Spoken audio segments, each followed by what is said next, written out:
We bring you back to the music from Bob Lester Marley in a JPEG. We're going to turn things over to the thing for the United States of America. We ask you to join us on Facebook, on YouTube. It's focused on Liberia. You can also follow Prime FM 105.5 via the radio here in Monrovia, Liberia. I'm taking a very short break to join the team in the United States of America. Don't change it, all right? During the program, we're going to read comments. We're going to allow you to do calls and also have your say. So stay tuned. I'm taking a short break to join the team. Stay tuned.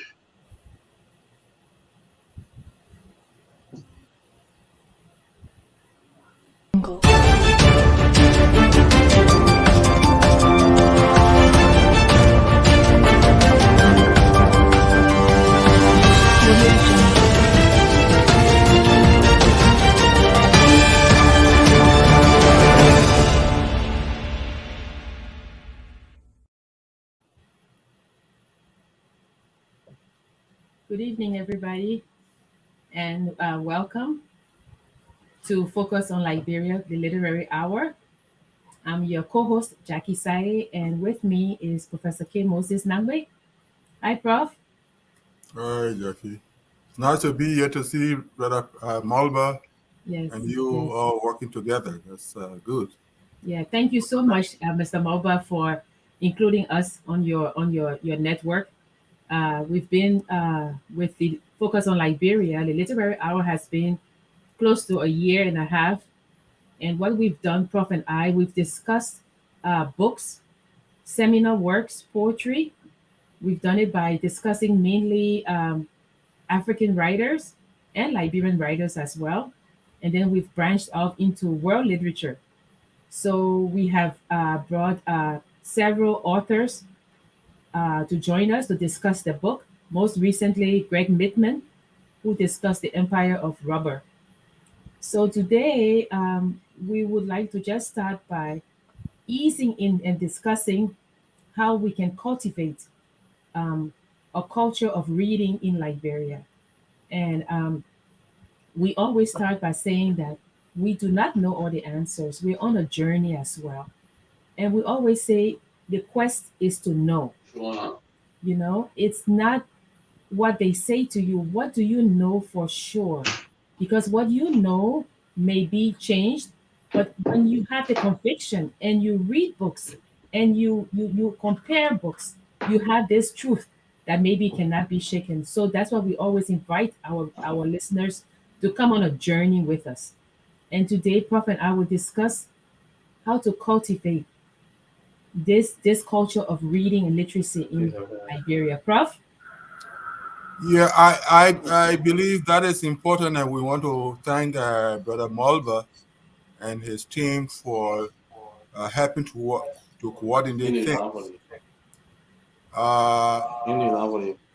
In the era we find ourselves, the period we find ourselves in human history,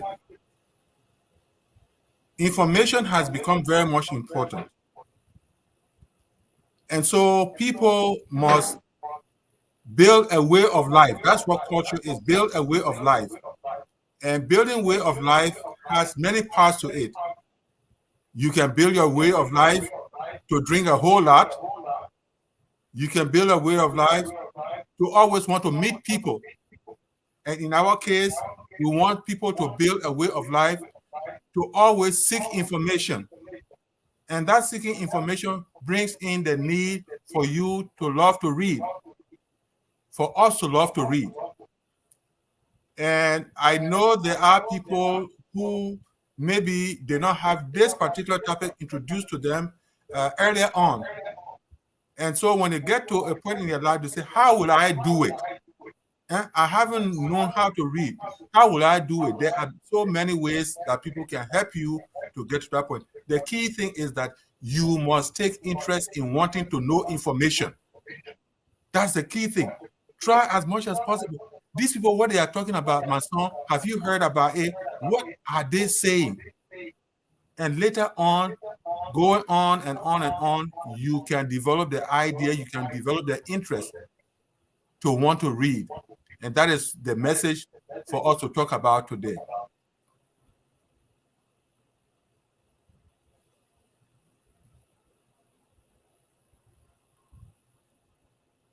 You are not on a Sorry, we always say that you read so as not to think that you're alone. Sometimes when you read and you see what and you read what the character is going through, you begin to say, but I myself think this way. So you realize that human emotions, they're shared by many people. And sometimes you do get caught up with a character and say, oh, this person is just like me, or sometimes they inform people. And then I guess the question now that people would be saying is, why do we even have to read? We have Facebook, we have movies. We don't need to read if we can have this quick satisfaction by, oh, somebody wrote a book. I'm just going to watch the movie. So then the question becomes, why should you read the book if you can see the movie, Prof? Why do you think that is? The thing about it is that, we hear words. That reminds me of one student who said, all that thing you're doing over there, the best thing is I just like to watch my movie. But it feels so good to see a word on the page. You've been hearing that word. Sometimes you yourself, you want to write about something too. And you are asking yourself the question, how do I spell this word? Sometimes somebody writes a sentence because actually when you talk about sentence, you talk about a string of words. One word adding to another word, then to another word, then to another word. That is the thing that makes a sentence. One fine day you hear it, another time you want to be able to reproduce that sentence. It brings you joy to be able to think about the word, to think about the idea, because every time whether you go to sleep, ideas are always flowing into your minds and what have you. And one fine day you want to get them out. Getting them out is important. That is the writing part. When others put them out, you are reading. When reading and writing get together, it is, like we say, it is a very good dance. When reading and writing get together, it is a really good dance. And when it gets to that point, sometimes when something important happens in society, everybody or most people want to know what is going on, why it is going on, who is doing what, where can I get other information. All these things, all these questions bring one to the other. And if you can put them all together, then it is very much important. That is a good way of living too, because you cannot live, like says Jackie said, you cannot live in isolation. There are times that you feel you are lonesome.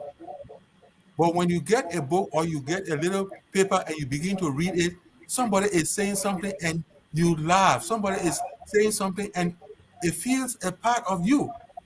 So these things are very much important. As we started by saying that we live in an age where writing and reading are very much important. It is not in the past where, because people never used to write things down, nobody had time. It was like word of mouth. But it has to be sometime now where it has to be something on paper. Either you putting it on paper or you getting it from paper. That is very much important in our lives now. Yeah, and as Prof. Nangbe said, Mr. Mopa, another thing is that when you're reading, you know, um, each person who's listening, like let's say a teacher is reading to a group of students, each person has a different imagination of what that person looks like, what the people are wearing, where it's taking place, so it builds creativity in the child. It builds creativity in the child. And also, over the months, we've been discussing very important works on a literary hour. So people who've joined us, they've seen that we've discussed Waiting for Godot. We've discussed the allegory of the cave. We've discussed the myth of Sisyphus. So these seminal works have been built into their repertoire. So they themselves can carry it on and say, oh, I know now what the myth of Sisyphus is. I know now what allegory of the cave is, And so when we're discussing a work, that person can say, oh, this work reminds me of the allegory of the cave because they know what it is. You see, Mr. Mova, one of the things I always say, and Prof and I, is that in Liberia, of course, people read, you know, but we need a holistic literary culture.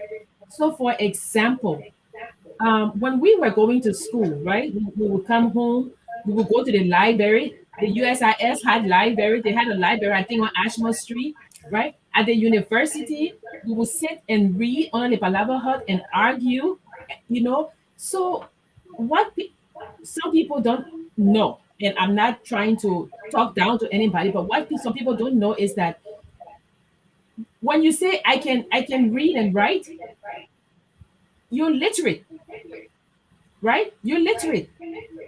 But education is when you start to read outside of your area. You start to discuss with people. Then it's the building of an educated person. So you can be literate, which is simply you can read and write. That's literate.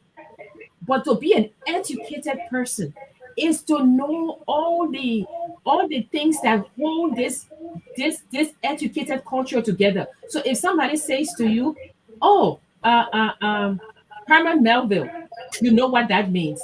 When they say to you Julius Caesar, you know what that means. So yes, I can say 2 plus 2 is 4. But if somebody comes to me and say, "Well, do you know what ant hills of the savannah?" No, you don't. But when somebody says to you, "Et tu brute," you know right away it's coming from Julius Caesar. So this culture of literacy and education needs to be cultivated in Liberia. And I think little by little we're getting there. Prof? And again, the whole point of little by little we are getting there is very much important. Yes. What we are saying today, we are not saying all of a sudden you should know all the books in the world, all the entertaining things in the world. No, we are saying first start with the interest of wanting to know what is around you, then you move on to knowing what is in other communities, then you move on to knowing what is in the world. It is important that you, as long as you are alive, see the importance of wanting to know things. See the importance of wanting to have a lot of information. And that having a lot of information in our world today, means when says Jackie talk about seminar works, she is talking about very important works that if you don't know, then somehow something is wrong with you, something of that sort. But you have to go out there. You have to go out there. You have to. The other day, I think it was Friday, I was talking with a group of people in Liberia, and I told them something about interest, which is you must always want to know. In Liberia, we say you must be able to know. When you say able, you have to be able. You have to be eager to know. You say, why you able to know something about this and you want to know something about that? It is the meaning of wanting to know what is happening. If you are an informed person, people will always gather around you. During the war, somewhere in Fender, I alone had a radio. And I think whenever it came to what was BBC, BBC was 4 o'clock and 6 o'clock. Whenever it was 4 o'clock or 6 o'clock, so many people crowded in my little one room there. Every time I think about that today, I'm saying at that time, people wanted to know information. What happened to Doe? What happened to this other person? What happened to Prince Johnson? And what have you? For example, one time Taylor said that they killed Prince Johnson. When they turned around, no, that the person they killed was not Prince Johnson. Prince Johnson, it happened 4 o'clock. 6 o'clock, Prince Johnson was on the air saying that Taylor man lied, so and so. But the thing about what I'm saying is the need for information. The same way when something terrible is happening, people want to know why that thing is happening and who is doing what. It is the same thing we are talking about to say every time, let's try as much as possible to build a reading culture, a culture in which people take interest in information that is going and what has to happen for that information to flow well and what people need to do. Even when Ebola came, people wanted to know, even though people were bluffing and saying, there's nothing called Ebola. It got to a point people really wanted to know this thing about Ebola and what to do about it. So at the heart of, as we are going on, if there's one thing you should keep in mind today, because this is the start of many things we are going to say and do, you must keep in mind the importance of wanting to get information. And that information, it should not be only by ear, but it's also supposed to be what? Written or read from a piece of paper and what have you. And Prof, a reading builds upon knowledge, and it builds and it builds. And one of the things is that you must be the mind, has vast possibilities and can travel even when you're in a room. Yes. You can be reading and you think that you're someplace else. Yes. Because reading takes you to that place. And one of the stories that I like to tell is when I was in Liberia and I was in Dwazon. And I went to the Judith Craig orphanage, and there were these young kids. So I took a book to read to them. And when I started to read, I stopped. The students started to mimic. They started to say the same thing I said. And I said, no, don't repeat after me. Don't repeat what I said. Just listen. And they listened to me, and I read the story. And when I would stop, they would say, and what happened? And what happened? Because now their minds were expanding. They were to this place that they wanted to continue. So reading builds upon reading upon knowledge. Now, the government of Liberia is not the only player that can encourage reading. I mean, we have a lot of literary groups in Liberia. I see them on social media. But one thing we could do is these literary groups, these reading, get going with a reading group. You know, we have a reading group and we have a book and we're going to start reading the book and we start discussing the book. And that's just me and my colleagues here. So it's not that we're doing it for any job. We're not doing it because we want to go somewhere, but we're doing it because we're interested in this book and we want to know what this book is about. So I think long time in Liberia they used to have what is it? Each one teach one, right? Yeah. Teaches one, right? So get a book. I know things are difficult, but get a book. Grab your child, read to your child, stimulate that love of reading to your child, and then gradually, it will be built in that child, and that child can grab a book. Interestingly here, when I'm walking home, I see mailboxes, and in front of the mailboxes, they have these other smaller boxes. And when you're done with a book, you just put it in. So there are so many books. As you're walking, you just pick a book. And they have it now at the airport. People donate their books. So when you're waiting for the plane, you just take a book and be reading. So the Liberian society, there are a lot of people who are now nurturing reading. We have Brenda Brewer Moore, who's doing Keep. She has started this phenomenal reading movement. But there are so many people who do not have access to books. And even if they're literate. So I would say that I would encourage the Ministry of Information, to maybe have a book hour. Bring somebody on, let them start reading. You could start with Murder in the Cassava Patch, and discuss the themes. We discuss the urban-rural divide, the young and old divide in Murder in the Cassava Patch, and those are things that we have to do to be able to stimulate reading in the society. And it's a wonderful point that Sis Jackie has made. In fact, you have the the Ministry of Information, need to have the Ministry of Education on the list. One of the things we just the other day we were talking about April 12th and April 14th, and that brought in this whole idea of the movement of the progressives. In other words, those who wanted society to move a little faster and what have you.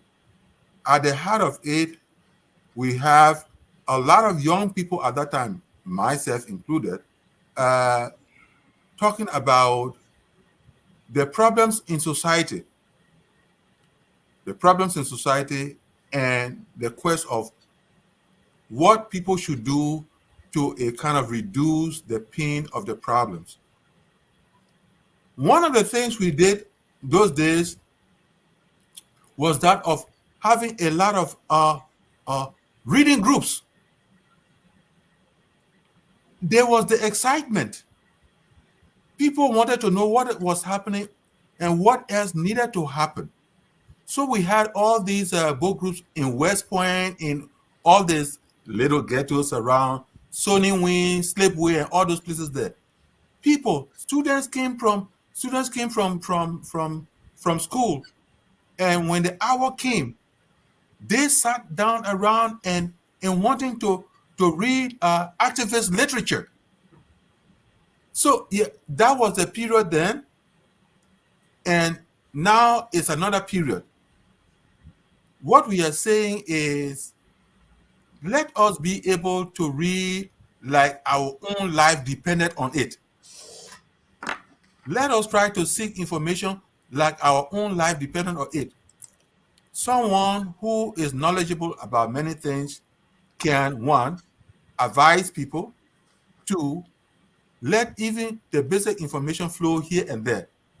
So this same thing that has to do with the Ministry of Information coming in, the Ministry of Education coming in, and I'm sure other groups can come in to expand the idea of each one what? We have teach one. Each one teach one. Yeah, normally it teaches, but the slogan brings in each one teach one. So it can become a way of life. It can become a culture. What becomes a culture gets over time deep rooted. And if it is deep rooted, it means that nobody else can so easily depart from it.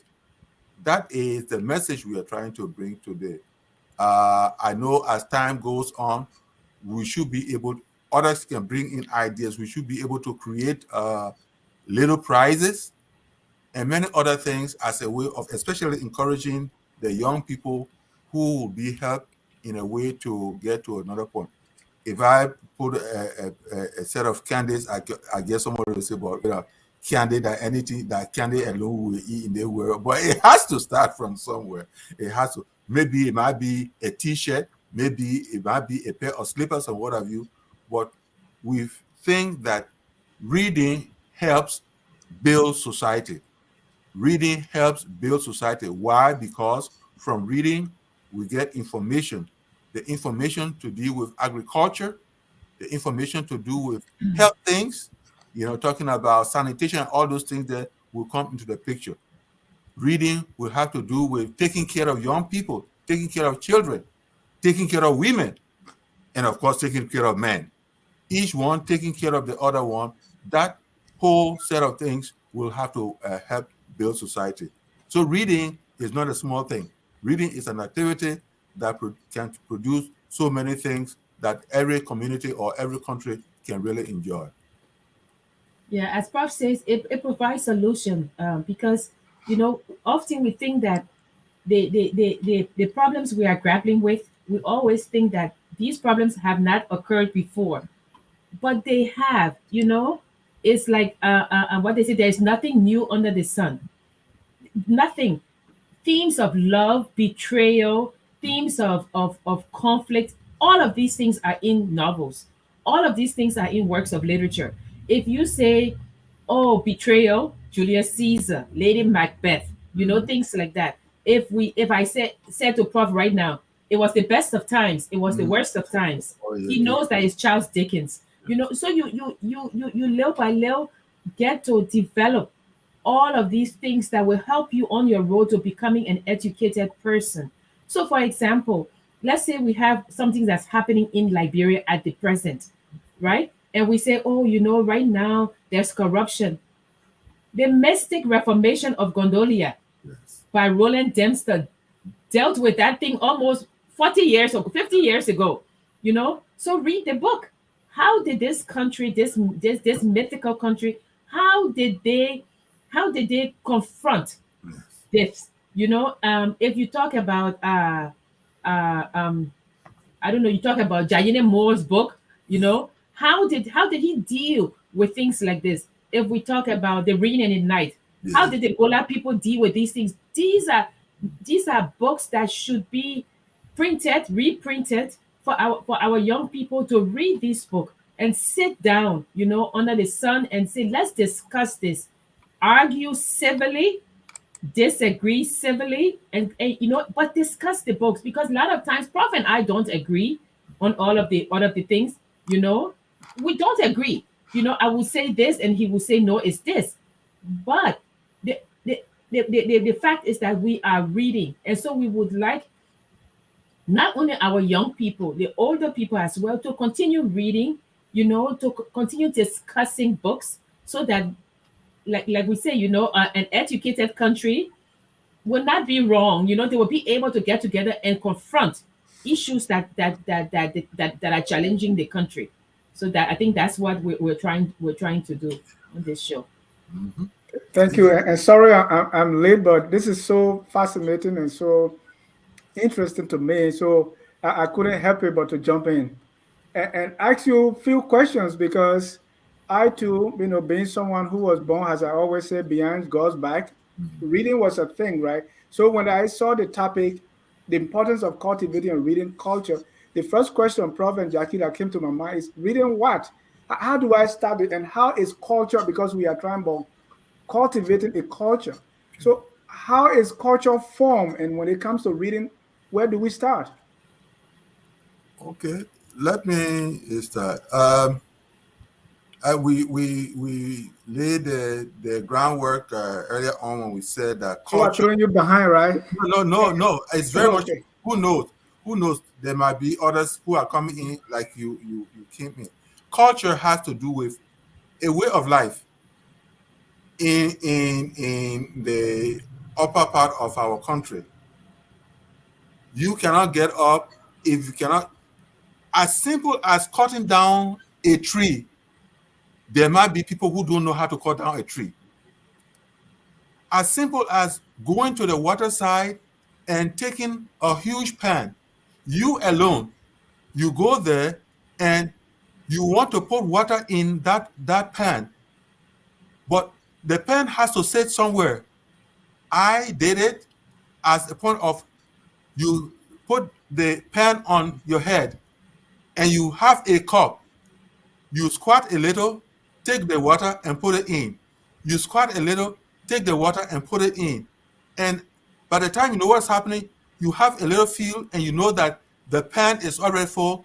That is part of a way of life. That is part of a way of practice. If you take the cutlass, how you hold it and cut down a tree, that is, otherwise, if you don't do that, the cutlass might bounce off and gash your foot or something of that sort.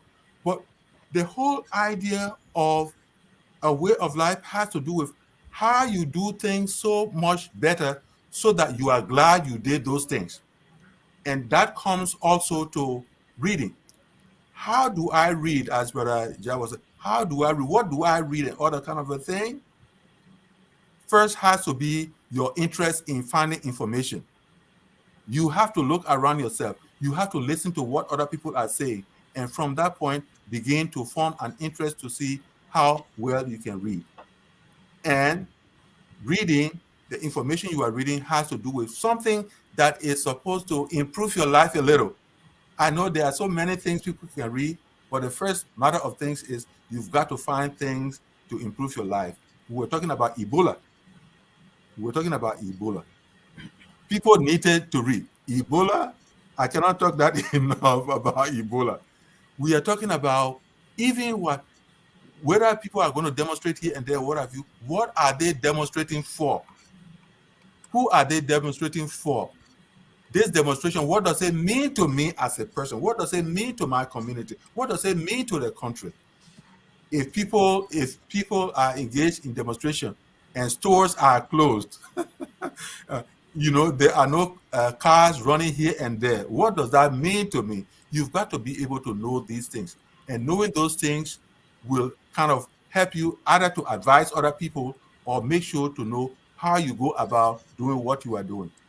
So you've got to first take interest around your people, around the community, around the country, and what have you. And the next thing is find where to get the information to be able to stay on top of things.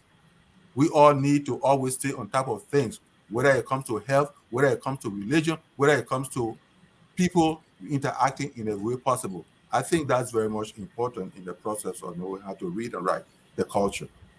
Let me add my 2 cents to Prof. Dennis. You know, if somebody says to you or to Mr. Mauba, who are you, right? You start to think about it. You start thinking about your parents, what you like, what you don't like, your favorite things, food, where you go, where you went to school. All of those things makes you. It makes Prince Mauba. It makes Dennis Ja. It makes Jackie Sayegh, right? So it makes you. Okay. So now, one of the things we should start saying is, what is Liberia? Last week we had the Liberian Studies Conference, and we discussed the Liberian identity. And when people say, "Oh, we Liberian, we like people, we friendly," yeah, but when we say you are Liberian, what does that mean, right? We had an essay, and we said, define it. What do we mean when we say you are Liberian? Nobody could do that. Everybody were writing different things. The books that a country has identifies that country. So when we say, "Oh, the United States," what are the works for United States?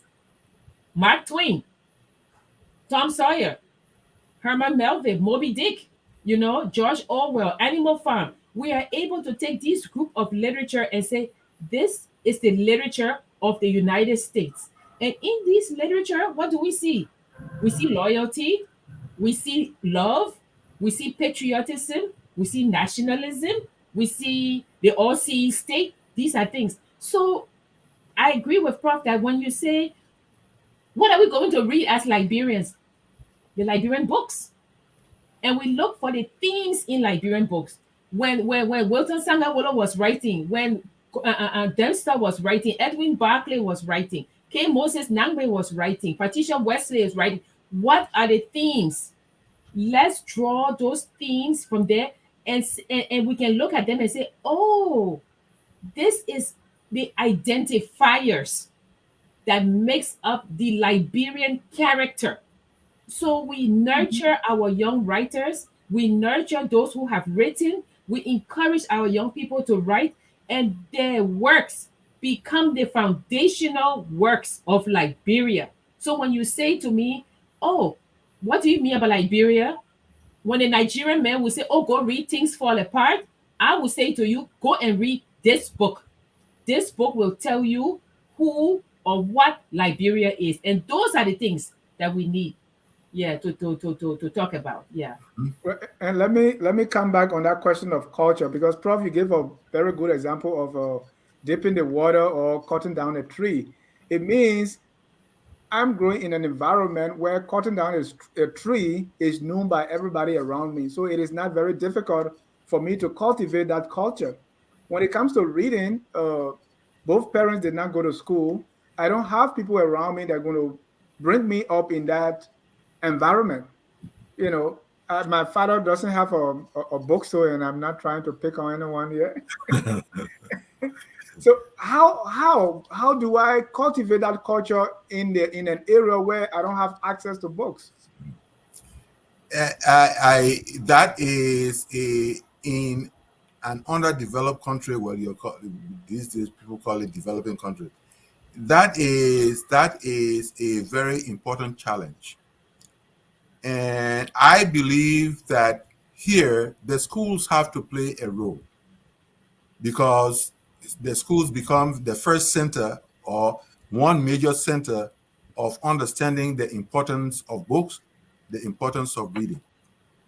So if they must get into the rhythm, then they have to try as much as possible to create things that stir the interest of reading.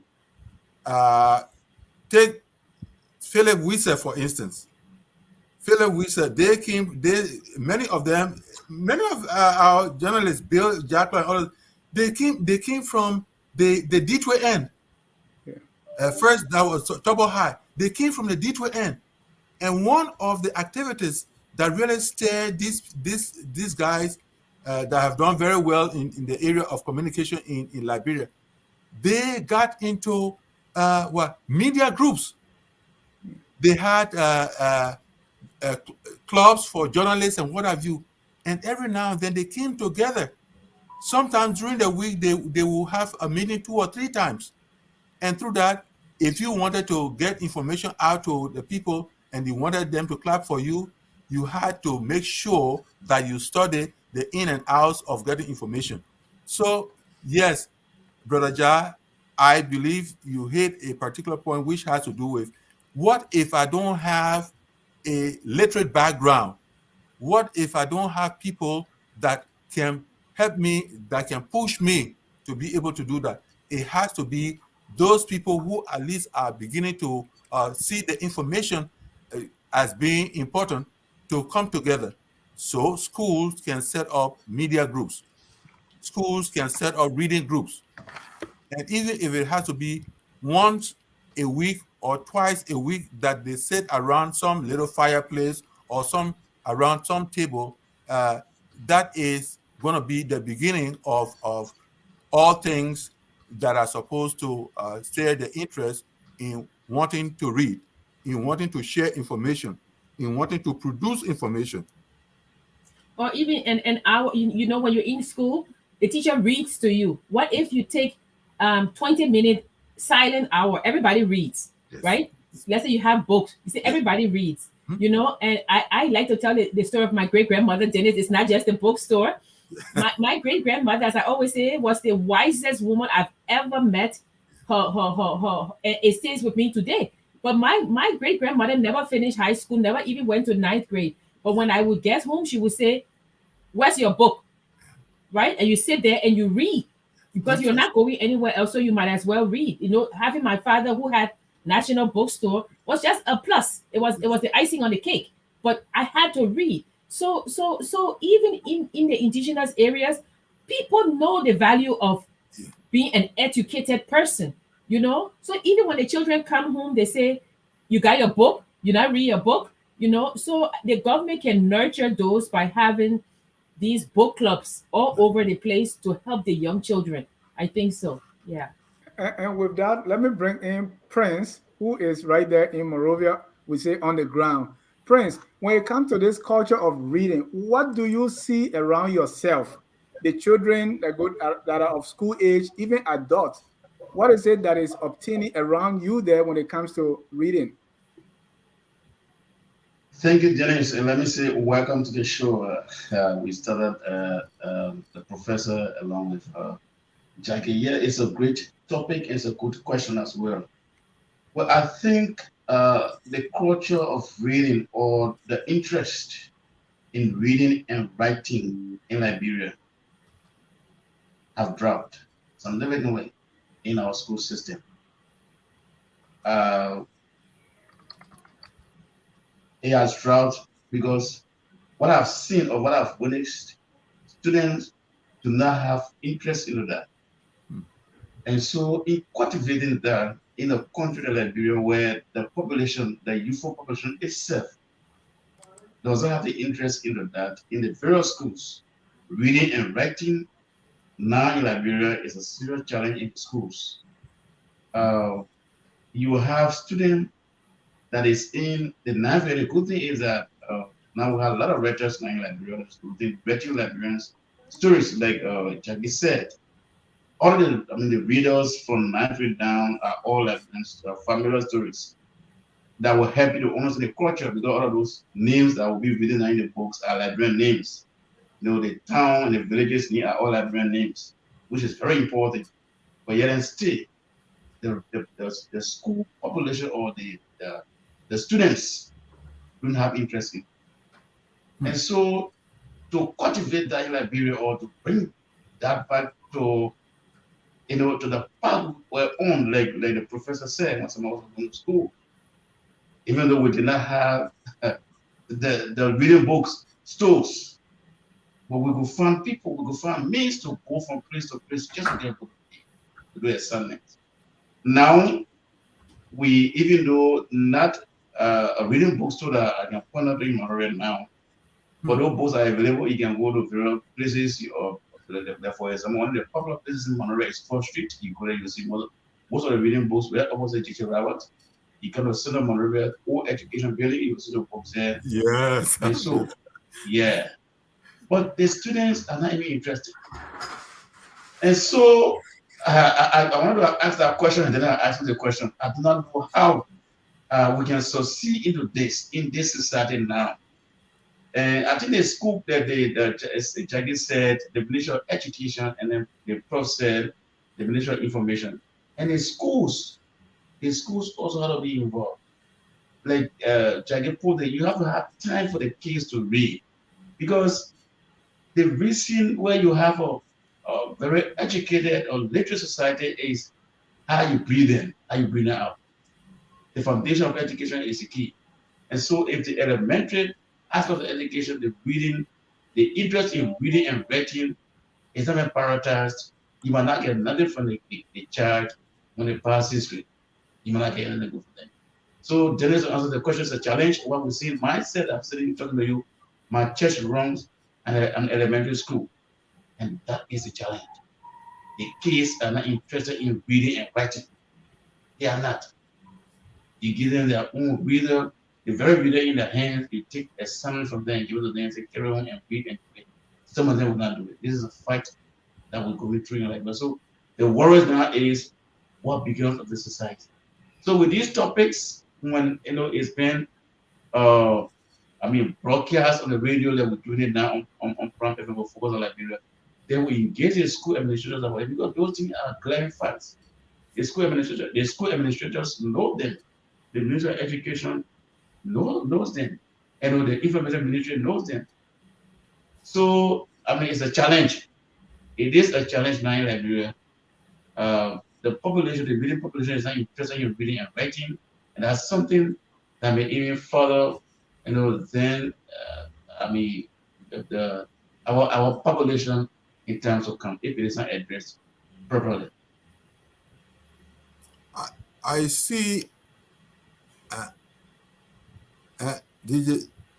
No, I say it's basically the culture of reading is not there. Yes, and one of the things, as Brother Mulba was making his contribution, that I thought about,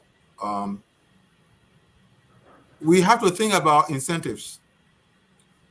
We have to think about, while we are thinking about activities to generate interest in reading, we have to think about incentives. Of course, it comes a time, if somebody doesn't want to do a thing, I don't care how many incentives that you bring on board, those may not work, but we cannot just give up. We cannot say that, well, maybe if we throw in money, nothing is going to happen, or we throw in materials like copybooks, clothing, and what have you. But we never know the total thing that comprises a set of incentives. But we keep trying. We keep striding. And in that process of trying or striding, some aha moment is going to come. That one thing is going to come. We might not know it. We might try around, do the research to find out how people cultivate reading, especially among young people and what have you. that big thing in Liberia is that book we eat, that book we yes, book that book you will eat, because the eating in book comes a little later. The eating in a book, if you are going to school, you are not eating book and what have you, but the idea is that you are going to absorb knowledge. The idea is that you are going to absorb skills. And when you begin to apply those skills, when you begin to apply the knowledge, people will come to it. That's going to create an economic supply and demand. And in that process, what you are getting something out, people are coming in, they know that whatever you are doing means a whole lot, and a lot of things can flow in. When I was in Ghana as a refugee, there was, I don't know whether it still goes on there. Every time a public transport was going somewhere, like a bus going somewhere, once the bus took off and things got a little settled and the guy was driving, somebody will get up and begin to sell a product. It may be a book, it may be some herbs, whatever it was. Somebody will get in the place there, and sometimes some of them will get up and start reading a few pages in the book. And all of a sudden, it will catch on. By the time we got to a particular destination, that person would have sold 3, 4, or 5 books. That person would have sold some other product. So the short of the long is that there are several ways of innovation. We cannot sit idly by. We cannot say our children cannot read, therefore let's stop. But we have, from this program and several other programs, we will often have to do a listing of what can we do. And I'm sure after this program, Ms. Jackie and I and Brother Ja, several others will get together and see, just throw a list of things we can do to capture the interest of people in terms of taking up the interest to want to read and write. Another thing, Dennis, is that, although the kids are little, but talking about the teenagers, the same thing is being here. I mean, we're teachers, we know you must want it. You must look at your life and say, here is my life with education or reading, and here is my life without, right? And weigh it. Nobody's going to force you. I mean, when we were little, thinking about myself, people going to school, you hungry, you tired, your mother is forcing you to go to school. You're like, why do I have to go to school, right? But at some point in your life, you realize that, you know what? This thing that they're forcing me to do will yield benefits in the future, not now, and you must be acutely aware of the benefits, cause, and effect. But our people are questioning this reading culture, this literate culture, because they see that there are some people who have leapfrog, right? They've not gone through the process, they've leapfrog and they are enjoying. But that is not the norm. Life is not like that. There may be few people who have jumped from maybe elementary or junior high school and leapfrog over high school, and have achieved millions, or they have achieved a good life. But that is not the norm. Education will save you every time. But the question you must ask yourself, why do you want an education? An education is not there for you to get a job. That's one of the byproducts. It's an educated person. You become a well-rounded person. And that well-rounded person will then be qualified to get a good job. But some people just say, oh, once I'm educated, I will get a job. But that is not what the goal of education. The goal of education in itself is for you to be educated, to know your surroundings, to know things in the world that's happening, to read. That's the well-rounded person. So it's not just getting a job. But I empathize with the young people who are saying, but why should we? We see our friends getting so much and they haven't even gone to school. But we're saying that may happen for a short time. That is not the norm. The norm is that be prepared, be educated, and then things will happen for you. But you must want it. You must want it. You must not be able to say, oh, I'm always asking people for something. You must want that thing that education brings. Yeah. The point you made, Ms. Jackie, is very powerful. The point is that education is not only for jobs. Education is not only for jobs. Education takes the skill from your eyes. Education takes the skill from your eyes. It's like if you are not educated, you are blind. You see things and yet you don't see things. But the things you learn, the lessons you learn, even in your reading and whatever, the lessons you learn become so powerful that if someone is not doing something right, first you just have to shake your head. And then the next thing is you ask yourself the question, what can we all do together to make this thing right? We come back to this whole thing about garbage again. People sitting around garbage, heaps and heaps, mountains and mountains of garbage. And either they are feeding their little ones, feeding themselves, and just, oh man, what is the fly doing in their place here?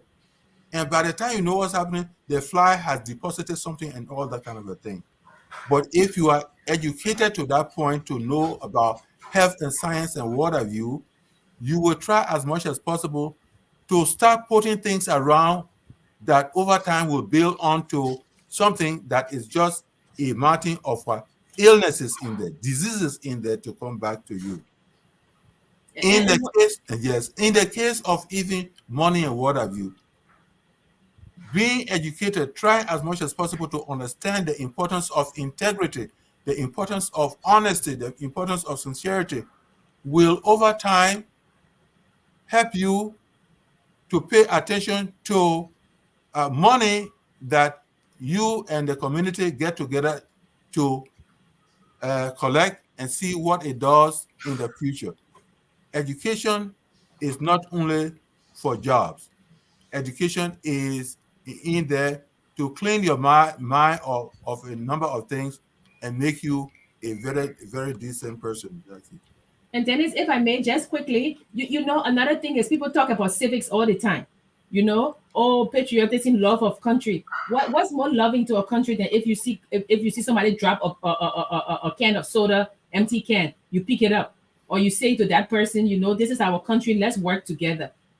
But one thing I would say is that the government, they should lead by example. Because another thing is this November 29, which is Tottenham's birthday, right, Prince? There's so many people who go on the beaches, these young kids, why not make it a day of volunteering? Tell our young people today the beaches are closed. I know that the business owner will grumble, but appeal to their patriotic virtues and say, look, let's do a volunteer day. Today, let us all get up and clean Monrovia. The government, and people like to say I'm being mean, but the government cannot do everything. At the university where I work, we choose one book every year, and all of the students read the book. Everybody read that book, and then we're discussing the book. That brings the community together and say, oh, are you reading Things Fall Apart? Oh, I'm reading it too. And you discuss it on the buses and you discuss it in the taxis and things like that. So that one can help as well. Yeah, I'll turn it over to Dennis. Thank you, Jackie. And I'm not trying to talk too much here, since but here is the thing, right? Because of this culture of reading, I mean, different people, the home, the schools, the hospitals, the churches, everybody needs to play a role. Yeah, it's how I learn, because there are things that I learned that I remember today just from reading a story. It doesn't necessarily have to be a history book or a civics book, but a story. I know so much about, the Nigerian culture, the Igbo culture, from reading Things Fall Apart. Yes. Okay, so sometimes these things, they don't have to be told to you directly as a way of instruction, but just from a basic story. Yeah. The little book Blama and Kona. Yeah. It tells, just following that. So this thing, the responsibility, and I have kids who are in school. During the summer, they give them a set of books to read. So read this number of books and come back. This is your summer program, or this is the book you should read. In Liberia, I don't know, but the time I went to school, we didn't have that. I don't know if that's being done today. It's like the schools are not really training a population that wants to read. It's like you go to school, you read it, you pass, that's it.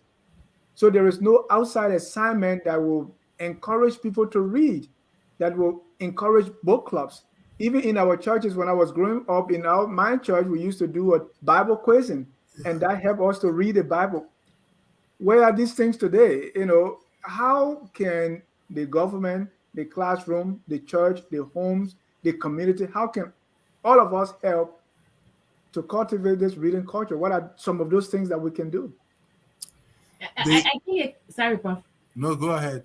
I think it also comes to the questions to ask, because if you have a book like Animal Farm, you give it to the students as a reading exercise. They have to read this book, let's say for literature class or English class, and the students read the book. And you, as a teacher, sends the questions to them.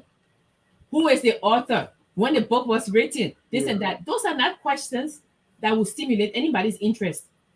But for you to say, what does it mean when they say all animals are equal, but some animals are more equal than other animals? What does it mean to you?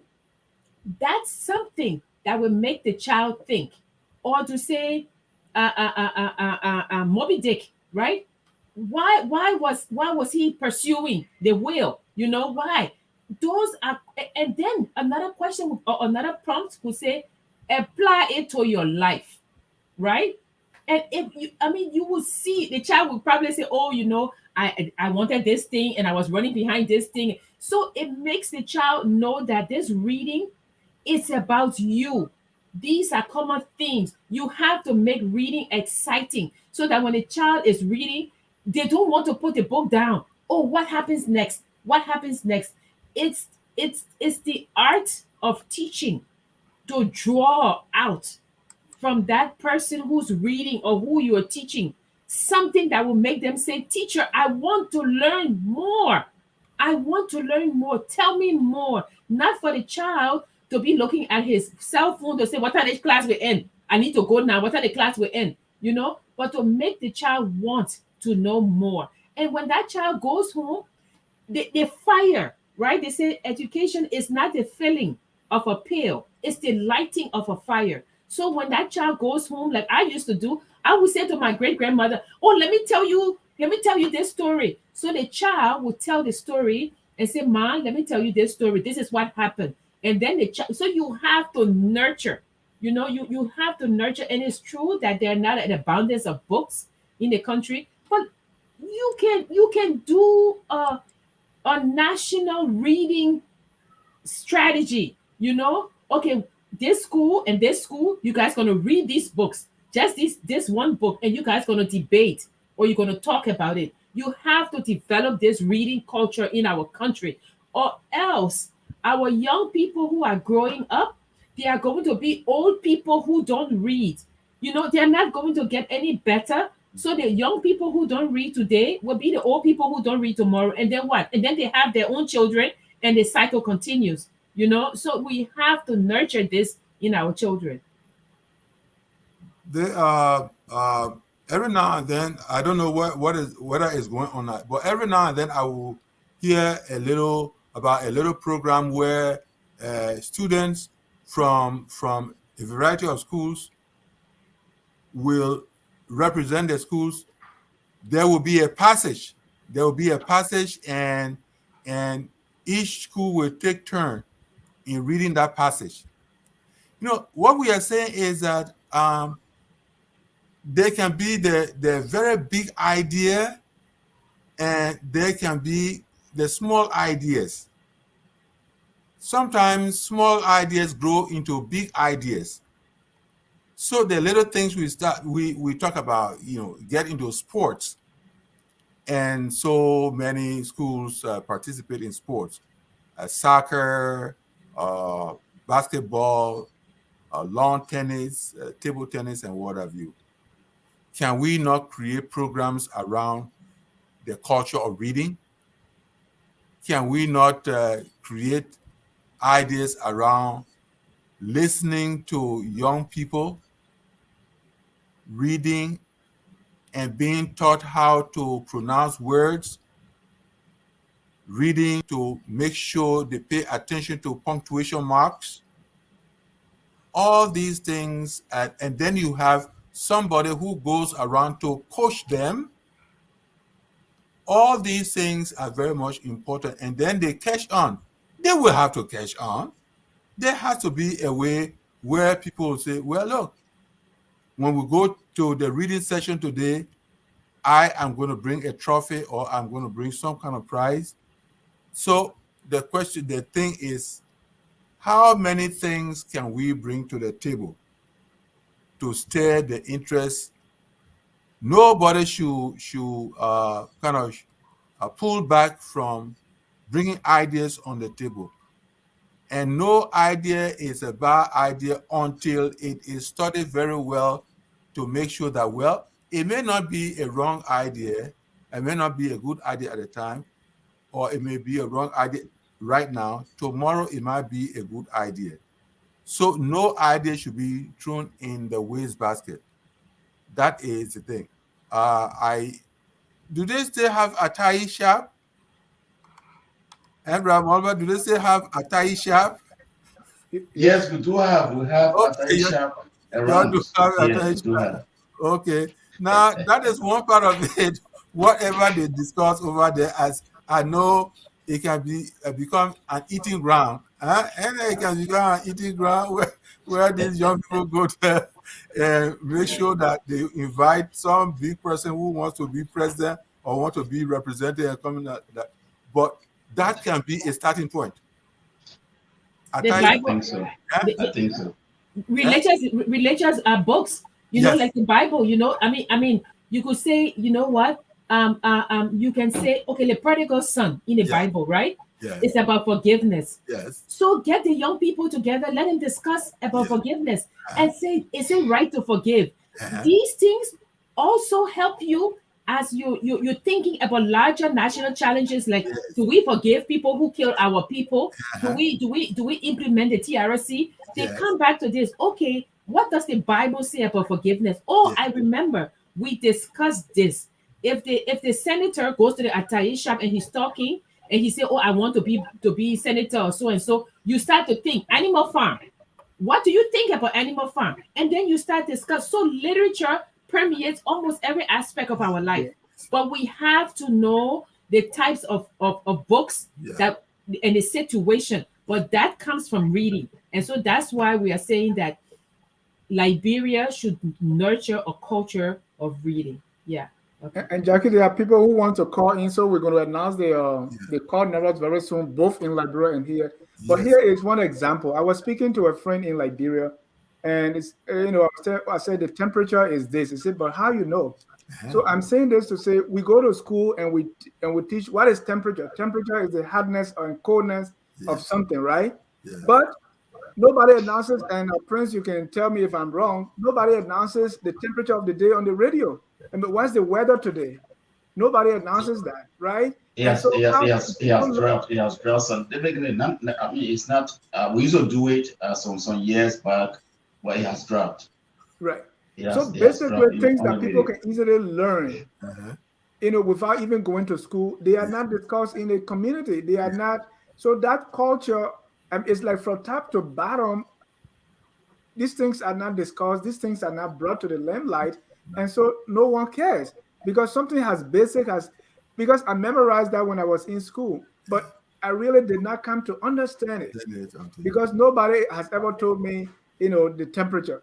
This, we don't even in classroom. Nobody ever like your height. How much do you weigh? These are not things that are in our daily Yeah. discussions. That's a problem. What do we do to fix that? We have to. That is why dialoguing or conversation becomes very much in a community, becomes very much important in a country. These things we are touching on are very much important, and this is a conversation we are holding. In that process, we will hope that local writers will pick up and begin to tell stories about them, focusing on these themes A theme is some subject. A theme is something that people pay attention to. In a conversation, sometimes education becomes a theme. Sometimes health becomes a theme. Sometimes working together becomes a theme. In our discussions that we are doing here, in our conversation, what have you, writers should be in the background now to be able to do books or find books that talk about some of these things. In that process, I'm sure people are going to grab the interest and run with it. I'm sure that is a way of wanting to build a way of life, which is building a culture. Thank you. Jackie, you have anything? And Prince, you can announce our number in. Yes, so before I announce the number, Dennis, let me just weigh in on one or two things. Okay. And so, I mean, the professor made a very important point, a statement or slogan you made mention of on the radio tonight. That slogan, that book we will eat. You know, that word does not come from the case, the elementary case in the elementary education. You know, does it come from, the uneducated? It comes from the very educated that should be nurturing the educational system. That should be concerned of how well the kids are doing in schools. But they use those words because of political reasons. Yeah. And so before we succeed in this endeavor, it has to be intentional, it has to be intensive. We should mean what we're saying. Because not assume that, Liberia, our educational system, I mean, a lot of kids are in the maybe sixth grade, seventh grade, some of them are already in their 20s. So what happens to a man who is in the sixth grade, he is 20 years old and at a particular political rally grounds, and someone is saying that that book will eat. What happens to that man's mind? What comes to his mind? And so like Sister Jackie was saying, I mean, everybody needs to be involved. The government, the school administrators, the churches, the civil society group. We need to find some because man say it worries me. It worries me a lot that you have a population that is not interested into reading and writing. What's going to happen to us in years to come? And the next to what you made mention of all of the readers that the kids read now in Liberia, they are all for them. I mean, all schools that if a particular post come today for this period, for example, we are doing 4 period in Liberia now. If the reader comes for this period, the kids carry those readers home. But you'll be surprised if you call them to even try and read 1 or 2 pages of what they carry home. It'll be difficult. So that just what I want to, that just the input I wanted to make. Like I said, we should be intentional about what we're saying. We should be intensive. So let me announce the number. Yeah, this is the program Focus on Liberia. We in partnership with the group from the United States of America. This is from FM 105.5. The next edition of the program, we are discussing the importance of cultivating a reading, how do you call it? Culture in Liberia. And of course, we have Professor K. Moses Nagbe, a prolific writer in Liberia. And also sis Jackie Sayegh. I'm sorry if I'm not pronouncing it properly. Forgive me for that. Yeah, and also Genesis Ja is there, the host. And my name is Prince Mova. I'm here in studio in Monrovia. If you've been following the program, if you want to call to have your say, you can call on this number 0770-1051. 0770-1051 is the local line here in Monrovia. Call us on 0770-1051. 0770-1051 is the number you can call to join the conversation. Ask question, make recommendation. Of course, we're going to take them into consideration so that this country can be better for our kids. Again, the number is 0770-1051. 0770-1051 is the number. Thank you. Ladies and gentlemen, you are watching Focus on Liberia. We are live on Prime FM 105.5. We have the host of the Literary Hour, Scholar Jackie Sayegh and Professor K. Moses Nagbe. They are the presenters here I'm just here holding it. If you want to join the So, conversation, it's 605-313-6004. The code is 791-403 #.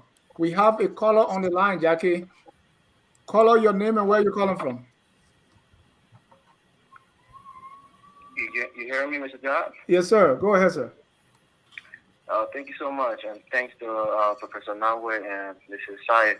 Uh, this is such a great topic, and this is one of the reasons I love this platform. You know, everybody can be football players or politician, and although it's not about politics, so some people kind of stay away.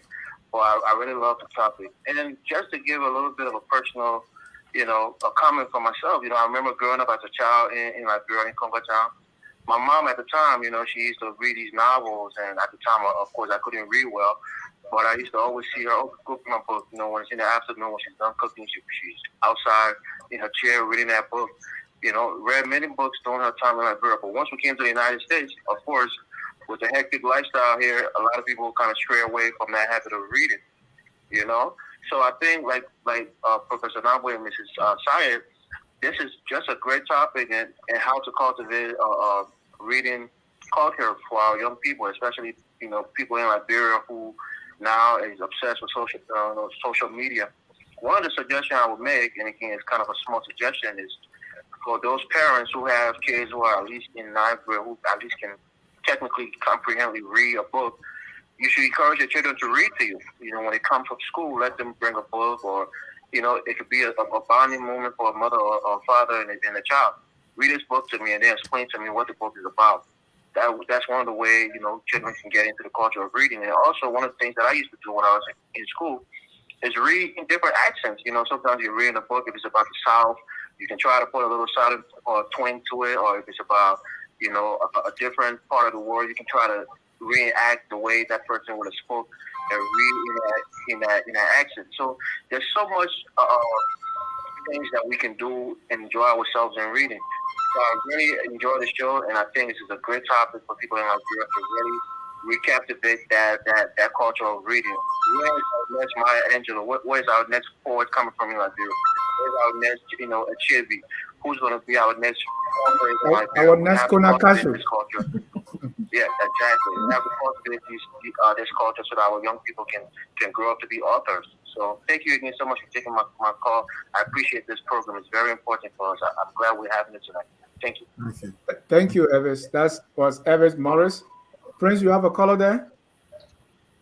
I have a caller just slip up to line. Let me announce the number again: 0770-1051, 0770-1051 is the number. Call and ask question, make your input, recommendation, suggestion, within here on the program. Focus on that, bro. And Jackie and Prof, you can respond to that. We have some comments here. I got a caller here. Let me just bring him through. Oh, he gone off. Good evening. All right, go ahead. Yeah, Jackie and Prof, you can respond. I also have comments. Let me put two comments here. Hamilton Zilli said the government needs to put in place a 30-year sustainable reading policy for primary education sector that will be passed into law by the national legislature with the goal that every successive government will vigorously champion it until we meet our target outcome. He continues, my dad used to buy us Little Bird books for our Christmas gifts. I can still remember one of my books titled in Premium 1, Gingerbread Boy. Dave just said maybe because education is not rewarded, it is expensive and perhaps poorly run. Ambassador RC Nimlan Jr., great show everywhere, so much better than the noise and politics. Oh, he want to bring other people in. So, Prof and Jackie, you can respond to the comment and call at this time. Prof, you want to go first? Yeah. The idea of a policy is very good. That might be one of the medium term as well as the end goals. And while people are running with that, the idea of government should do this, I don't blame people who want to project that, because that is an idea that has, to a large extent, saturated countries in the developing world. That government has this huge capacity to do X, Y, Z. But I believe that we have come to a time in our life that we have to drag the bull by its horns. We have to engage in private partnerships. Government has to declare that policy, yes, because government is the all-powerful institution, that all-powerful force. So that particular thing must also be on the list of things that need to be done. But we must not forget that whole aspect that has to do with private partnerships. I know we will say that government is not doing enough and education is not run well. Yes, we must acknowledge that. But still, the whole idea has to be that, because when we create these things about reading and all that, it is ourselves we are helping. We've got to understand that all that we are doing here is not just for government, some thing out there. It is us. The idea that our brothers and sisters, our uncles and aunts, and all these people will begin to participate in the process of creating awareness for information and steering the interest to want to go out there to search for information. It has to be ourselves. It has to be kept in mind that if we get those people to want to read, to want to take interest in information sharing, it's got to be something like we are helping ourselves. So short of the long is that, yes, government has a role to play in there. It has to create the policies, 30 years, 25 years, 10 years, and what have you. But at the end of it all is that we have to ask the question, what are we doing ourselves? That one that I think says Jackie is talking about, each one what, teach one, that has to become a necessity. In epidemiology, talking about the study of diseases and all that it does, how it is what it is spread and what have you, it has to be something along the line of epidemiology. It also has to come along the line of evangelism. Epidemiology and evangelism have to really work together. The spreading of words, the spreading of ideas and what have you, it has to permeate us and lead us into something significant. Thank you. Yeah, I want to read Mo Ibrahim's statistics on our young people.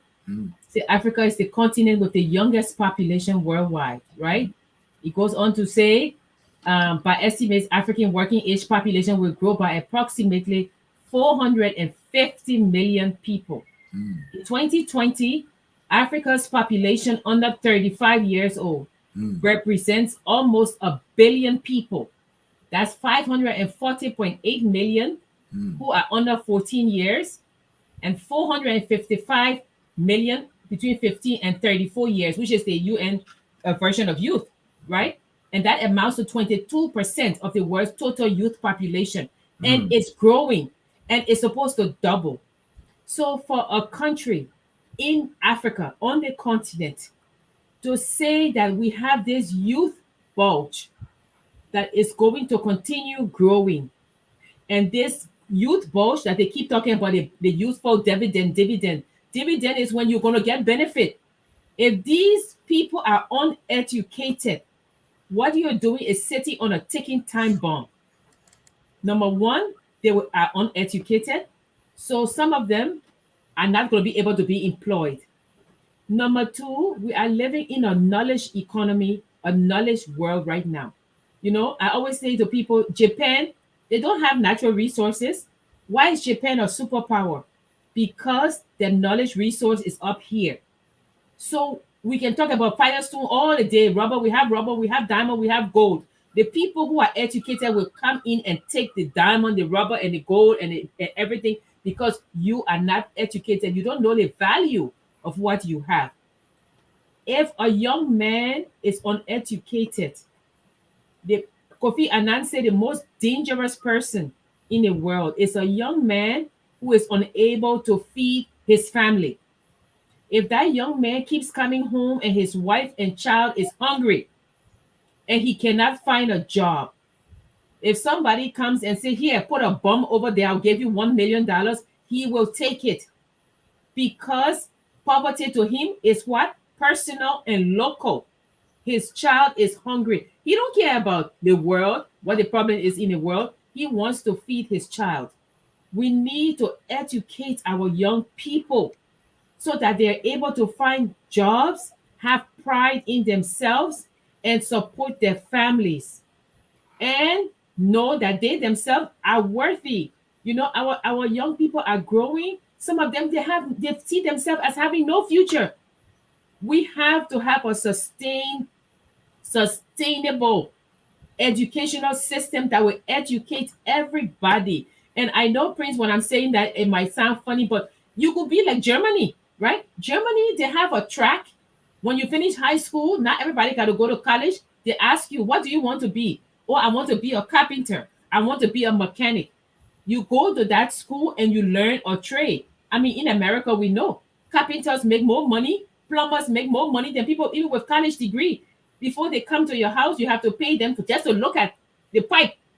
Before, some of them make $45 an hour. So not everybody can sit in a classroom. I agree. There are some people who are older who could go to evening classes, continuing education, go and learn trade. But we have to deal with our uneducated youthful problem, or 10 years from now, we will have this same problem and it will be even worse. So for a nation like Liberia, they have to pay attention to this. And Prince, while there's no call, I can bring in more comments here. Yeah, let me announce the number for my. Sorry, let me just announce it again. So if you've been following the show, this is the program focus on Liberia with the partners. I mean, from America. Call us on 0770-1051-0770-1051. This is strictly non-political. This is about the development of a youthful population through education. So you can call them, of course, and have your say. I'm sure most of you following will have interest in that. So call on 0770-1051. And I'll be interested in people asking for recommendation. What can I read? Because these are two professors. They love books so much until you can talk to them without having book in your hand. So A. Manisomo say it is a good habit for both parents and teachers to teach students how to read, because when you read, you exercise your comprehension abilities and your analytical abilities. It fires up your imagination and stimulates the memory centers of your mind. It helps recall information as well as stabilize your emotions. The importance of a reading habit is that it strengthens mental muscles. That's so correct. Yeah. Strengthens mental muscles, as we say. It expands, and when it poses a lot of questions, you want to find out the answers and what have you. So what he said is true to the point. Great. Priscilla Inanto, talking about reading, our sister Mary Maureen Brown had reading time on the radio. She did it with children in the studio she referred to as her little helpers. Yes, that's one good way. Yes, that's one good way. This one is a question from Hamilton Zilli. How do you create that reading repertoire in young people who are more attracted to the fast tech society? Just keep working at it. Just keep working at it. You know what is right, and keep working at it. Every now and then throw in little gifts that will stimulate the whole thing and let it go forth. And Dennis, I agree with Priscilla and Sister Lorraine Brown, because I mean, by the time the child reaches maybe 12, and that child is not reading, you almost have lost the child. As parents, when you talk about living in a fast tech world, right? I always tell people, I'm of the old school. We come to America, they say, oh, my child is my friend. You're not my friend, you're my child. You know, so you in my house, it's my domain. You're not going to use your telephone. You know, you put that telephone down and you come to the table to eat. So you can say, give me your phone. You know, for this 1 hour, you and I were going to read. I will read one page, you read one page. You know, you can do that to your little child. You know, you are the parent. You have to set that literate and that educational system in your house. And that's also important to nurture the child in reading. And keep in mind that it's important in child psychology. It's important to want to provide some context. You know, you simply have to simplify your language. The idea, children are always curious to want to know, why am I doing this? Why am I not supposed to be doing X, Y, Z? You've got to take time to be able to explain.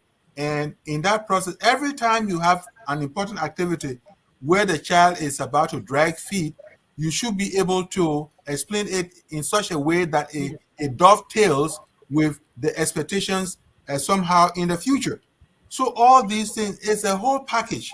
All these things, explaining and then bringing the child in and what have you, and treating that treating that with love. Actually, it gets a little complicated and what have you. But as much as possible, bring the child along to be able to see some importance in whatever he or she is doing. And over time, it's not a one-shot deal. Keep that in mind. It's not a one-shot deal. It is something that grows over time. Thank you. Sweetly Sadia Frima is watching from Grand Bazaar. Thank you Sadia, for watching. Hamilton Zilli say, Prof, how do you interpret Frederick Douglass's assertion that says it is easier to build strong children than to repair broken men? Yeah. And the thing about it is that, that takes us to St. Paul. He says, what? Train up the child the way he should go, and when he is old, he never departs from it. And then Jean-Jacques Rousseau, he says, the making of a child is so difficult a thing to do that it must begin when that child is young. Yes. Yeah. So what character, what value, what intensity of principle you don't build in that child when that child is young, as Sis Jackie was talking about, 12 years, by the time the child gets to 12 years, even by the time that child gets to 10 years, if there are few things that are not set in that child, it's like that cast is soft, is broken, and it cannot be picked up again. So Douglas knows what he's talking about because he went through a lot of things as well. Another question here from Dave Ja. What can we do to make some of our reading materials in Liberia culturally relevant so as to help all of us develop a sense of national consciousness? Jackie, this is your area. You tell me a lot about the Chinese. Yeah. When we're discussing, I said, I did a presentation on China and Africa, and I was astounded to learn that in the Chinese culture, you can be engineer, you can be studying architecture, you must take Chinese history. You must take Chinese history. And you see, taking Chinese history, they learn about the Ming Dynasty. They learn that, China used to rule Asia, So to them, that's a sense of pride. So when you see China's supremacy now in the world, they feel like, China is only reclaiming what it had.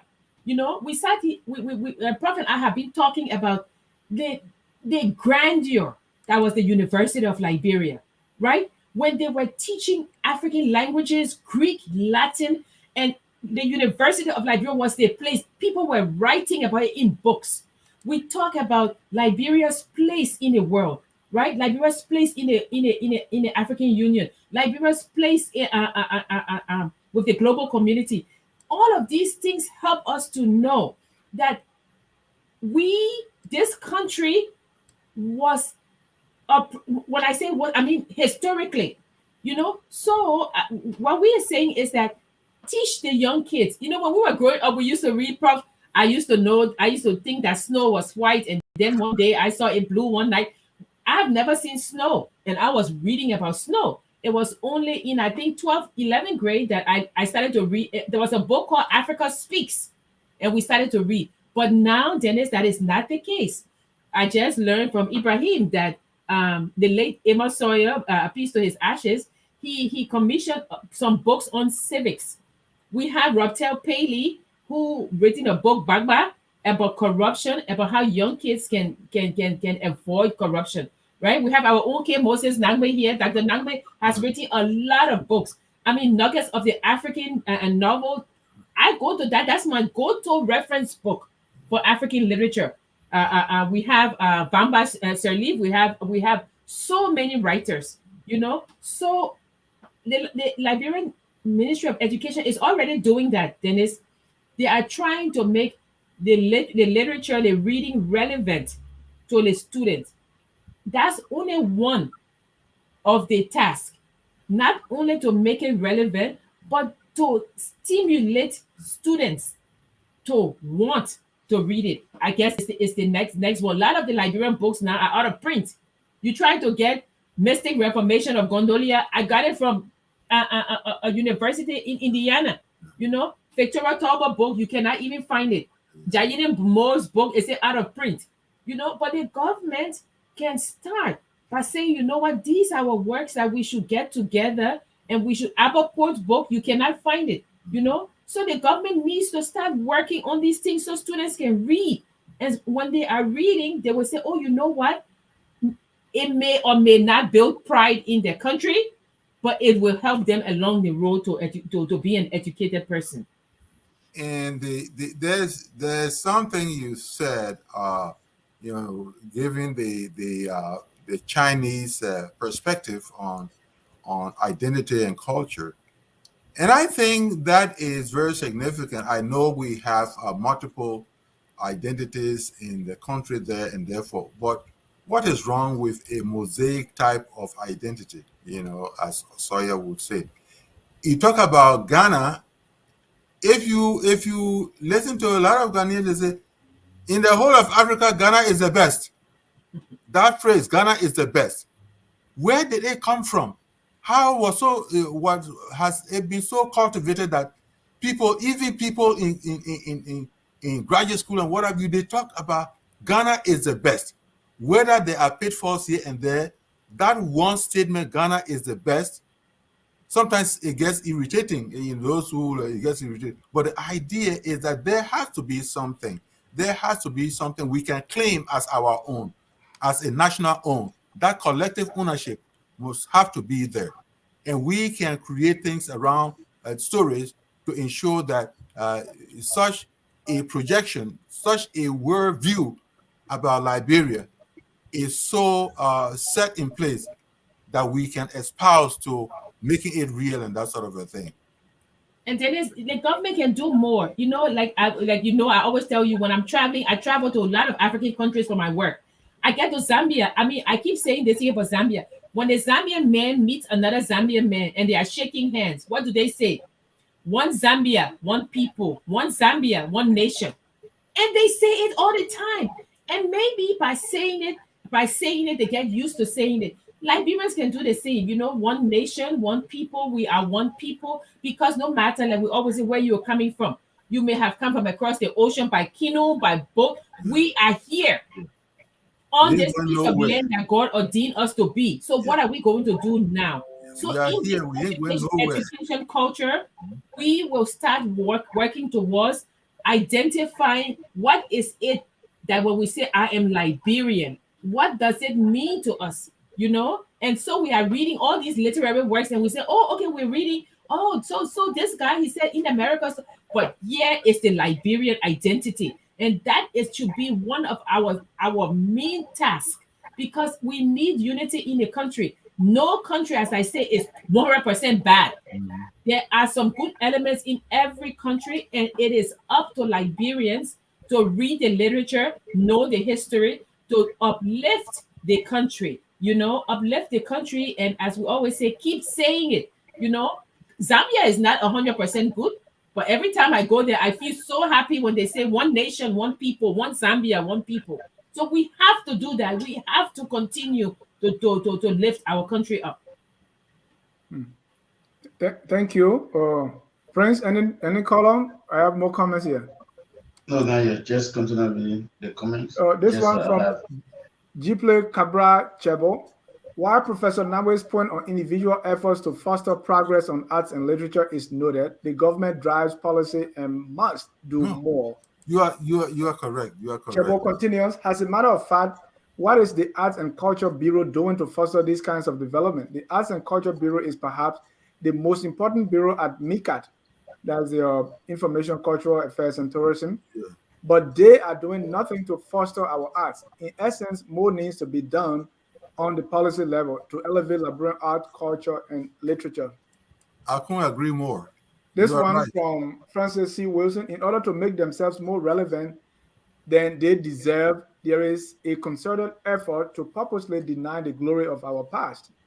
It is this, more than anything else, that will be our downfall. Until and unless we arrive at the unification indoctrination, we will fail. Okay. Yeah, I agree with Sis Francis up to a point. You know, we always say that our Dati Roy says that this COVID, right, is a portal, it's a tunnel. Now you have to go through that tunnel. And before going through that tunnel to the other side, you decide. You have a suitcase. What are you putting in your suitcase? So she's asking us to leave behind all the hurts, all the anger, everything, and go through this tunnel. And when you get on the other side, create, or through going through the tunnel, you are creating, right? And on the other side, you become this person. So, like Liberia, that I said, we all came from somewhere, right? The indigenous people, when the empires disintegrated, they moved towards the coast. The settlers, they came from the United States.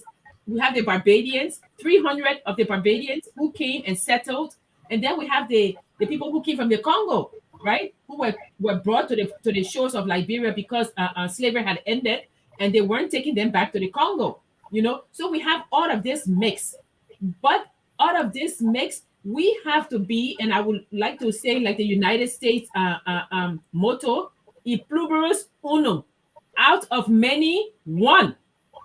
Out of many, one. So we have to continue to assert this Liberian identity and say the same, not to copy the American motto, but to say we're multiple. But out of those many, we are Liberians. You know, we have to foster this national unity, and one way to foster that is through our literature. Thank you. Ladies and gentlemen, if you are just joining us, this is Focus on Liberia Live on Prime FM 105.5 in Monrovia. Hamilton Zilli again said, so the best place to begin is to focus on the primary section of our educational system. That was why you said LTTP program was focused on primary education. I do not know as to whether the program is still effective. Emmanuel Jackson, socio-economic improvements of a nation is very important, attracting the youth to love reading and writing. Yeah. These are all important interventions. Whether to depend on government alone or to prop that up with private initiatives and all those are not one thing that's been said in here, or even thinking about the past, some important things that were in the past and brought and should be brought over to the present. All these things are very, and again, that is why I like celebrating dialoguing. I like celebrating conversation, as FOL often does. So it's one of saying that those who have been chiming in have been doing us proud in terms of bringing our ideas. Some of them have been around for some time. Some of them are kind of new. We all want to be able to put them together and see how elevating them, much greater good is going to come out. As far as, remember, our theme here today is concerned, which has to do with creating a reading culture. Those who create reading culture uh, recognize the importance of conversation, importance of information sharing and all that, and how we analyze these things to be able to have a productive life, a productive national life, as well as a productive personal life. And literature can also be very important, you know, Dennis, because like right now, You know, you could have a literary festival. You know, people come together and do, you know, and also you could the government can do a theme every month. Like one could be, you know, write an essay on healing, you know, write an essay on how do we deal with the unsanitary conditions in the country. Let people write, you know, and then you get some people to read the essay and evaluate the essay, give prizes, as Prof say, incentives to people. We used to have long ago when I was in school, they used to have Meet the Challenge. Remember Meet the Challenge? Yeah, you go there and Sherman Brown will ask you questions and you answer the questions and you win a prize. You know, we are not saying that the young people in Liberia should not have enjoyment in other things. You know, I mean, their music, their things is fine, Dennis. You know, but when they say to, well, like my friend would say, but the people in America too, and look, in the United States or in Europe, right? You have libraries and you have other things, right? In Liberia, you don't have a lot of options. So you end up going to the beach or you end up in a nightclub. Give the children options. What if I'm not a beach person? Or if I don't want to go to the nightclub? I can go to the library. You see, there are options, you know, and that's why we are asking. We are saying give the kids option, give them books so that they can read. 99% of the people will not read, but maybe 10% will read, but you will still build the culture, you know, because that's what it is, you know, and I that's what it should be. Thank you. Prince, anything to add? No, I think the conversation is good. I'm enjoying the two professors. It's great. The only sadness for me here in Liberia is that you don't have much people interested in this because it's not politics. That's why you see the phone line. You just if you're discussing maybe the ANC, the United Party, or the CDC, you're gonna have yeah the call out of the region. But it's good. I think goes back. I think that people get to know the importance of those discussions because it has to do with our society. It has to do with our youthful population. It has to do because what we aim. I mean, you can't just downplay everything. You can't just feel that education is nothing. That since Prince did not obtain a high school degree and then he managed to put his university in another job, Master can do the same. No, that's not education. Like since Jackie said, education is what you know for yourself to be able to make a determination. It helps you help the country. It helps you make better decisions for the country. If you can read and understand and know what is good for you, some of the problems we have here, right, not going to have one of those problems. Nobody will just come to you and say, I will give you this X amount, come and vote for me. Nobody will tell you anything like that in a literate society. So, I mean, this is something that we all, those of us that think and feel that education is the key, we think on it every day and night. And with the introduction of this show on the radio here in Monrovia, I'm sure many people have not had interest, but time goes by. Maybe it be intentional where you have to arrange some things, maybe arrange some reading time for school, maybe 1 or 2, 3 schools, you start with them. We'll get interested in that based on the publicity we do on the radio. And gradually, we will get where we want to get. But if not, the statistic say Jackie just read, it's alarming. It is alarming if you have a youthful population that is not educated as a time bomb because they can be used for anything. You see what happened in Liberia now.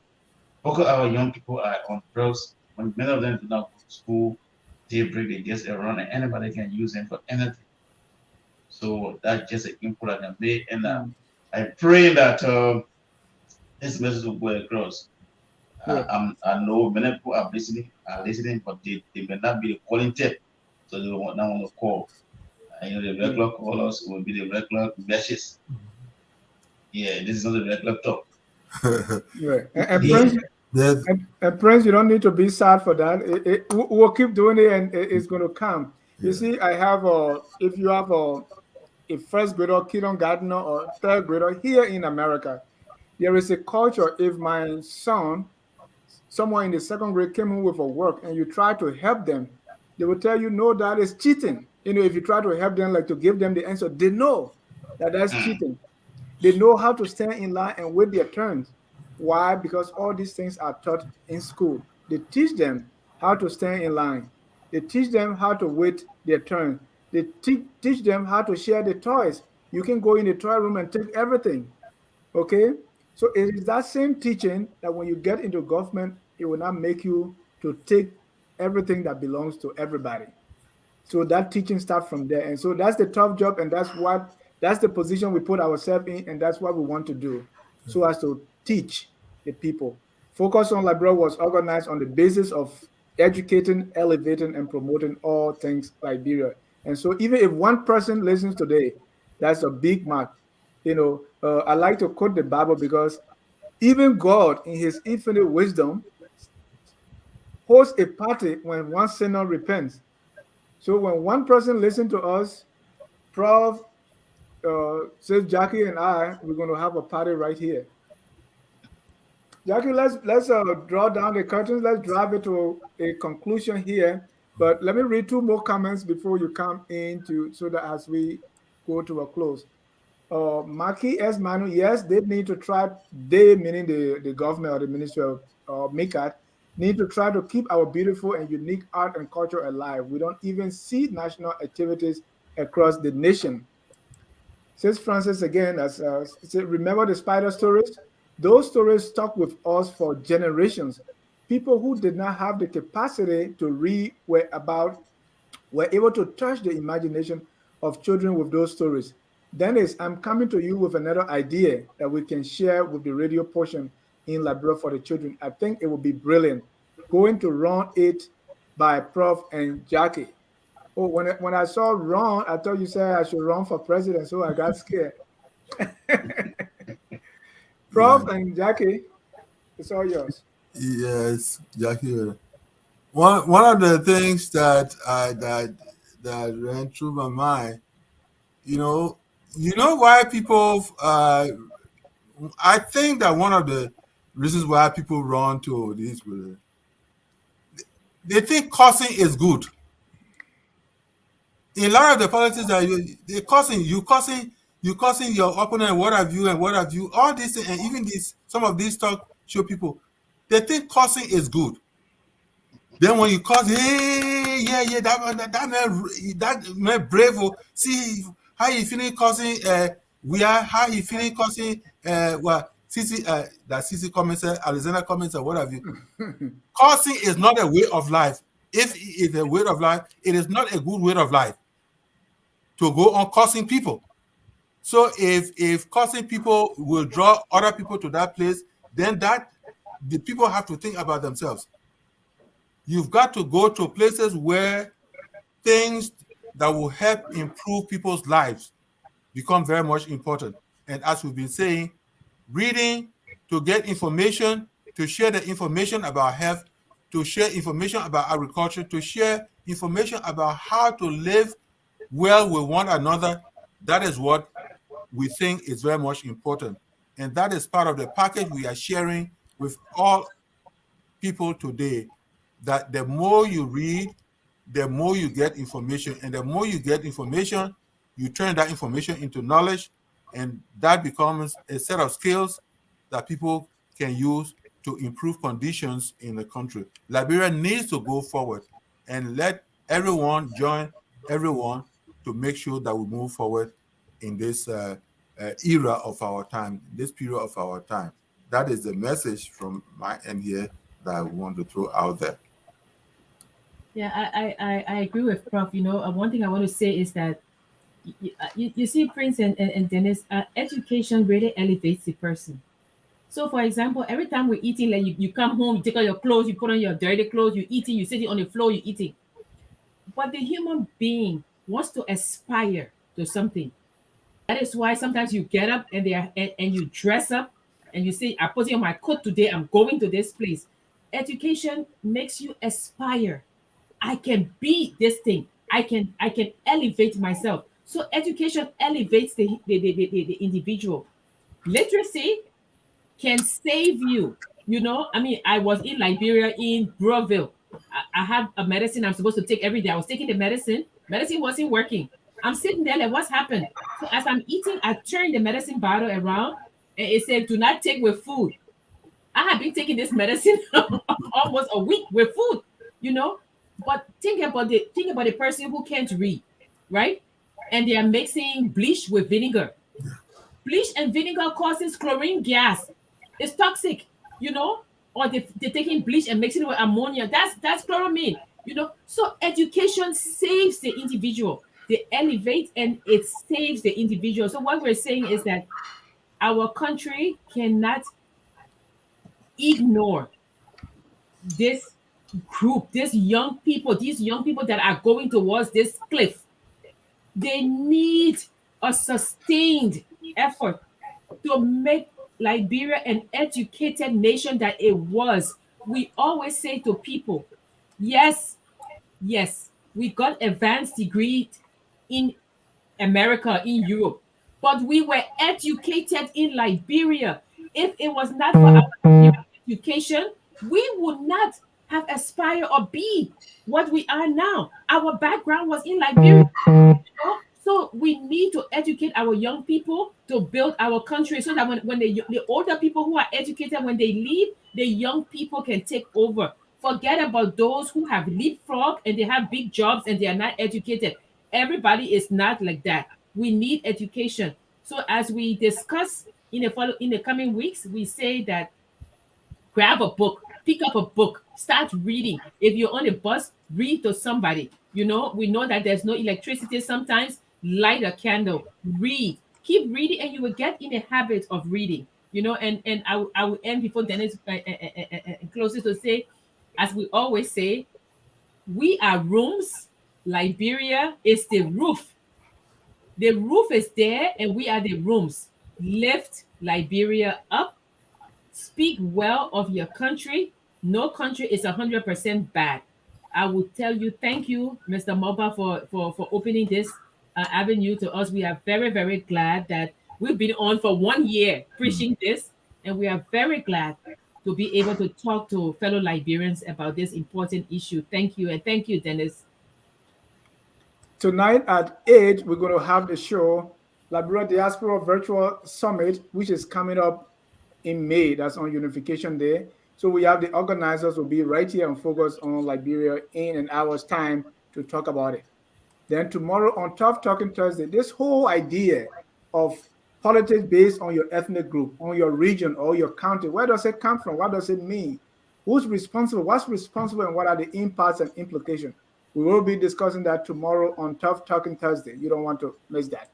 Prince, you heard from the professors, and we talk about cultivating the culture of reading. What's your closing comment? Yes, so I will say thanks to the professors on the show tonight. Like Sis Jaggy emphasized on the reading aspect. Every piece of book an individual reads, he or she learns from them. Everything you read, learn from. And so we have to encourage our kids, our school children. We as parents too have a role to play. Like she was saying, I mean, if the child comes from school, they come with the reader. I say, what were you doing for this period? The reader will say, one of the readers I really love in Liberia for and the people who will assist with it. They call it top students. If the child calls a bonus, ask them read the book, you read your book, and you know that you have to help them. If you have maybe tell them say you're not going out today to play as if you eating so we together you do that. And so again, as we continue with this discussion, I'm sure gradually the idea, will be received and backed by others, especially those in the educational sector, be it from the government or from the private sector, so that we all can work together and make sure we have a future for our children. Because if a child goes to school and doesn't learn and nothing good from there, they come up with a degree, it's a shame to the child, the parents, and the nation as well. So let me say thanks once more, and it is my hope to always sit here and listen to you for your expert opinion, that we all can work together and make Liberia better. On that note, we conclude with our song that says, "We are all Liberians." whether you came to Liberia on the sea, on foot, or even later, naturalized, natural born, whatever. We are all Liberians, and it is incumbent upon us to make Liberia that glorious land of liberty. Have a good night, and God bless you. We are Liberians. Liberia is our home.